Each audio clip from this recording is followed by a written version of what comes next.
안녕하세요. 더블체크입니다. 결혼을 하고 아이를 낳고 아이들이 커가면서 자연스럽게 큰 차가 필요하게 되죠. 요즘 같은 핵가족 시대에 특히나 한국이라는 나라에서 정말 흔한 케이스는 아니지만 아이가 3명 이상이다. 글쎄요, 카니발 이외에 딱히 대안이 있을까 싶네요. 제 주변에도 아이 셋인 친구들이 종종 있는데요. 모두 카니발입니다. 일반적으로 자녀가 1명 혹은 2명인 가정이 많을 것 같은데요. 저 또한 아내 1명, 아이 1명, 그리고 저 이렇게 3가족입니다. 요즘 저희 아이가 부쩍 크고 있다 보니 더 넓은 뒷자리를 선사해주고 싶은 아빠 마음에 패밀리카에 대한 관심이 높아지네요. 현재 저는 18년식 BMW 3 시리즈 그리고 동일년식 폭스바겐 티구안을 운행하고 있습니다. 아이가 초딩이라서 아직까지는 두 차량 모두 좁다는 말은 안 하는데요. 조만간 쪼바쪼바를 시전하는 날이 올 것 같기도 하고, 무엇보다도 제가 기변병이 제대로 걸려서 미리미리 좀 더 넓은 패밀리카로 적당한 차 알아보고 있습니다. 제가 구매할 차량도 찾아볼 겸 겸사겸사 앞으로 패밀리카 고르기 시리즈를 연재할 계획인데요. 오늘은 그 첫 번째 순서로 8천만원대 자동차 중에서 선정해 보았습니다. 아마도 오늘 분석해 볼 차량은 정말 많은 분들이 최고의 패밀리카로 동의하실 것 같은데요. 바로 아빠들의 드림카 BMW 620D M 스포츠입니다. 6GT 하면 당연히 가솔린 실키6지 웬 디젤 하시는 분들도 있겠지만, 가솔린으로 가면 가격대가 많이 올라가고요. 620D도 나름대로 장점이 많은 것 같아 오늘은 620D MSP로 분석하는 점 참고 부탁드리겠습니다. 그렇다면 이 차량이 패밀리카로서 어떠한 장점을 갖고 있는지 지금 저와 함께 하나씩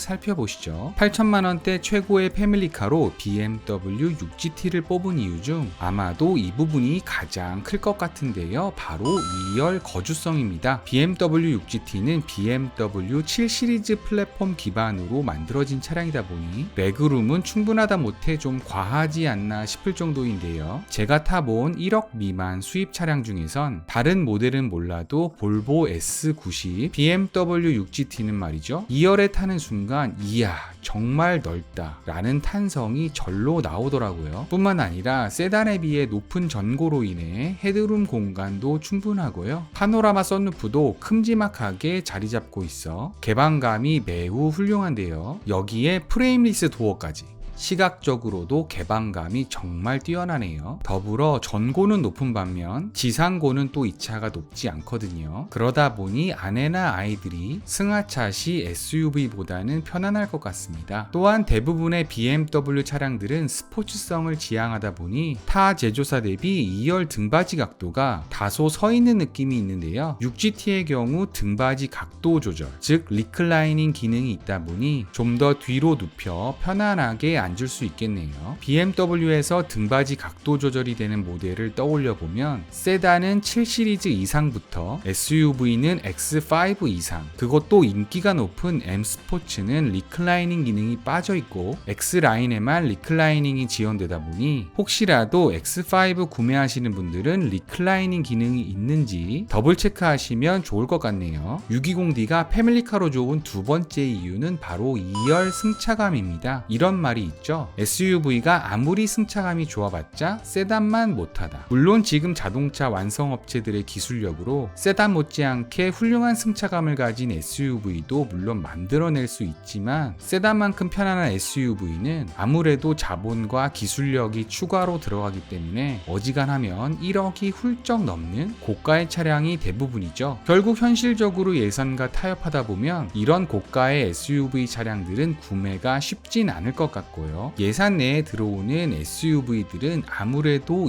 2열 승차감이 세단보다는 좀 떨어지겠죠. 저도 비슷한 가격대의 X3와 5 시리즈 사이에서 한참 고민하던 시기가 있었는데요. 어느 딜러사의 딜러에게 물어봐도 2열 승차감은 세단인 5 시리즈가 더 편하다는 일괄된 설명이었습니다. 실제로 짧지만 2열에 앉아 두 차량 모두 시승을 해봤는데요. 저 또한 확실히 5 시리즈가 더 편하더라고요. 하지만 6GT MSP는요, 세단에서 전고를 높여 외형 쪽으로는 SUV 느낌이 나긴 하지만 엄연히 SUV보다는 전고가 낮은 세단에 더 가까운, 어찌 보면 살짝 변태스러운 차량이다 보니 태생적으로 승차감 측면에서 유리합니다. 또한 8천만원 초반대 차량임에도 불구하고 2열에는 에어 서스펜션이 장착되어 있다 보니 요철이 많은 한국 도심에 아주 적합해 보입니다. 이 차의 장점으로 트렁크 공간을 빼놓을 순 없겠죠. 아이들 키우다 보면 기본적으로 짐이 많을 것이고요. 가족 여행이라도 한번 가려면 싱싱이다 보다 챙길 것이 한두 가지가 아닌데요. 트렁크 문이 해치백 스타일이라서 짐 싣고 내리기가 참 편리하고요. 트렁크 전고도 SUV보다는 못하지만 그래도 꽤나 높아서 웬만큼 높은 짐도 거뜬하죠. 재원상 트렁크 공간이 600으로 5시리즈가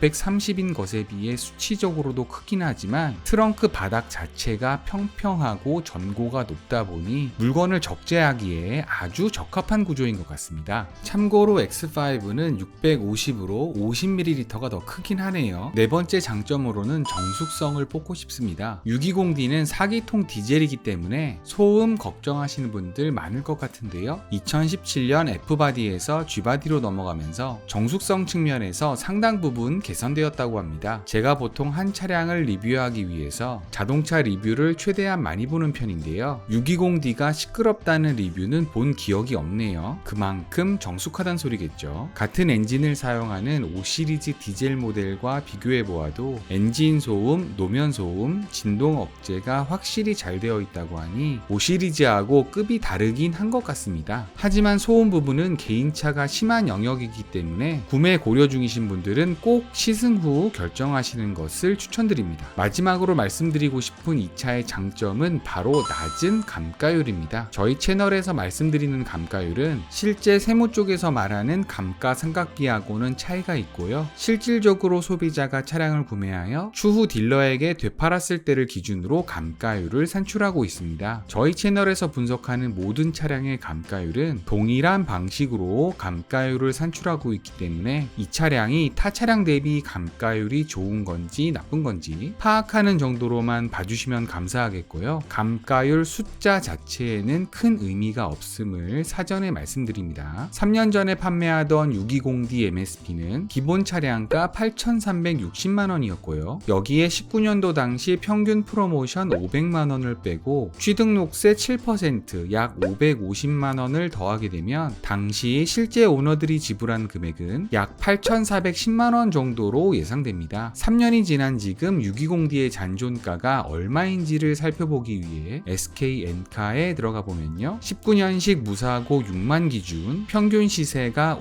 5,989만원으로 나오네요. 여기서 5,989만원은 소비자가 구매할 때의 가격이고요. 우리는 3년 후 되팔았을 때 최종적으로 내 주머니에서 얼마의 돈이 나갔는지가 궁금한 것이기 때문에 딜러에게 재판매한다는 가정하에 5,989만원에서 딜러 마진 5% 정도 빼도록 하겠습니다. 5%면 약 300만원 정도 되는 돈으로 조금 적게 뺀 감이 없지 않아 있긴 하지만 어쨌거나 5,689만원에 재판매를 했다고 가정해보면 감가율은 32.35%로 계산됩니다. 동일 방식으로 520D MSP의 감가율을 산출해보면 약 37%, X5 30D MSP는 약 29%로 계산되었고요. 6GT의 경우 사실 도로에서 흔히 만날 수 있는 차는 아니라 잘 나와봤자 35% 정도 예상했는데 말이죠. 30% 초반대라니 중고가 방어가 아주 훌륭합니다. 뿐만 아니라 13.5km/L로 아주 준수한 연비를 자랑하고요. 배기량 1995cc로 자동차세 또한 연간 52만원으로 차량가 대비 정말 저렴하네요. 보험료도 제 기준으로 알아봤을 때 620D MSP가 114만원 나왔고요. 비교를 위해 동일 조건으로 타 차량 알아보니 BMW에서 가장 많이 팔린다는 520i MSP는 89만원, 정말 찐 부자들이 탄다는 730D MSP는 158만원 정도 나왔으니까 참고하시면 좋을 것 같네요. 네, 이렇게 해서 제가 생각하는 8천만원대 최고의 패밀리카 620D MSP의 장점을 살펴보았는데요. 요즘 디젤 모델이 가솔린 모델 대비 할인이 많이 들어가고 있어서 기본적으로 800 정도 할인 들어가는 것으로 파악됩니다. 800 정도 할인 들어간다면 취등록세 포함 8,130만원 정도에 구매가 가능하실 것으로 보입니다. 패밀리카로서 정말 장점이 많은 6GT인데요. 굳이 단점을 뽑자면 다소 올드한 센타페시아 디자인과 많이 좋아지긴 했지만 아직도 호불호가 극명히 나뉘는 익스테리어라고 할 수 있을 것 같은데요. 이 부분은 확실히 최종 구매 결정 단계에서 이 차를 구매하는 데 있어 망설여지게 하는 요소인 것 같습니다. 그래도 제 눈에는 아주 멋져 보이네요. 오늘은 제가 뽑은 8천만원대 최고의 도시명 패밀리카를 말씀드려봤고요. 제 2편으로는 좀 더 저렴한 가격대의 최고의 패밀리카 열심히 준비하고 있으니까요. 2편도 많은 시청 부탁드리겠습니다. 본 영상이 차량 구매에 도움이 되셨다면 구독, 좋아요, 알림 설정 꼭 부탁드릴게요. 이상 더블체크였습니다.